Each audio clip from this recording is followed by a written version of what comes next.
मैं किरण को ढूंढता हुआ अंदर कमरे में गया। किरण उदास से बैठे थे। मैं उसके पास गया और उसके साथ बैठ गया। वो रो रही थी। रोते हुए रुखसत करोगी मुझे? ये तो काबिल कबूल नहीं। मैंने बहुत मोहब्बत से कहा। जा भी रहे हैं और चाहते हैं कि मेरे आंसू भी ना निकले। अब इनको कैसे रोकूं? हमारे बेहतरीन मुस्तकबिल के लिए मेरा बाहर जाना बहुत जरूरी है किरण। किसी एक को तो हिम्मत करनी थी ना, वरना कौन अपनों से दूर जाना चाहता, वो भी अपनी नई नवेली दुल्हन से।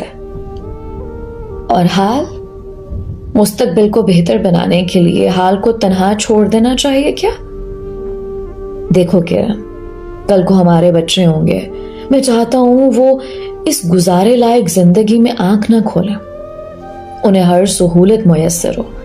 और मैं ये भी चाहता हूं कि तुम्हें खर्च करने से पहले इतना सोचना ना पड़े। ये एक तल्ख हकीकत है, खाली जेब वाले मर्द का साथ बोझ ही होता है किरण। मैंने उसे बहुत समझाया, उसके आंसू साफ किए। मैं फिलहाल कमजोर नहीं पड़ना चाहता था, मगर ये सच है कि मैं भी अपने आंसू बहुत मुश्किल से रोक रहा था। वो बहुत मोहब्बत से उठे और मेरे सीने से लग गए।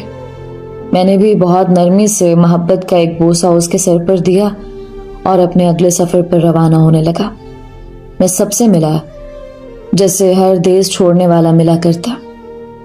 अम्मा अब्बा के चेहरे, अपने बहन भाइयों की फरमाइशें, अपनी बीवी का इंतजार, सब के सब जैसे मेरे दिल पर नक्श हो चुका था।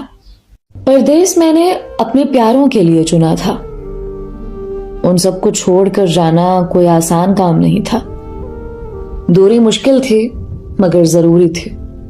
अम्मा ने अपने बूढ़े हाथों से मेरा चेहरा थाम कर प्यार दिया। उस वक्त बस मेरी एक ही ख्वाहिश थी, जब मैं लौटूं तो हर एक को सलामत पाऊं। अपने माँ बाप की लंबी जिंदगी की दुआ दिल ही दिल में करते मैं वहां से चला गया। अब मैं एक परदेसी बन चुका था, जो अपने देश का मेहमान बन जाता।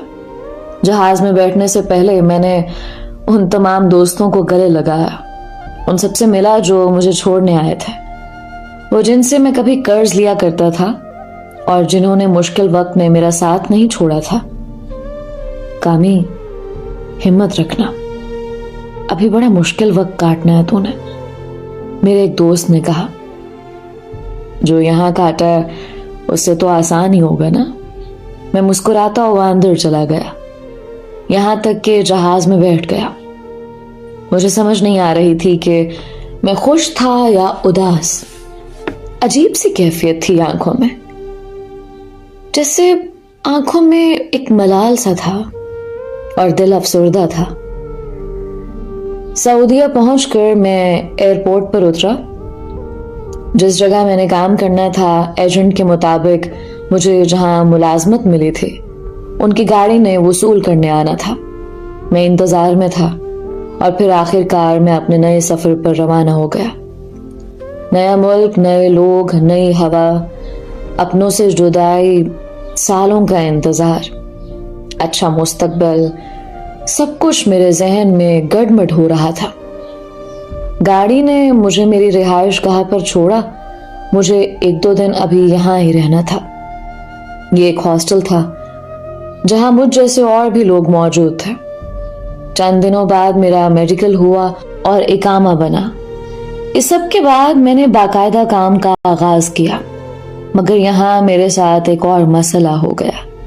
एजेंट ने मुझे जो काम बताया था ये तो वो था ही नहीं। बकौल एजेंट कि मेरा काम बस अंदर बैठकर हिसाब किताब करना होगा, मगर यहाँ आकर पता चला कि मेरा काम तो मजदूरी का है। मुझे नई बनने वाली इमारतों में सीमेंट का और ईंटें उठाने का काम मिला था। मैंने कभी ये काम नहीं किया था, मगर मैं मजबूर था। वापसी का भी कोई रास्ता नहीं था।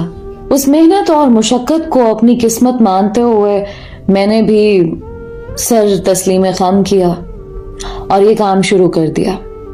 काम करते हुए मुझे कुछ दिन गुजर गए थे जब मुझे घर से फोन आया। میں کچھ دیر پہلے ہی کام سے فارغ ہو کر ہاسٹل آیا تھا. کیسی ہو اماں؟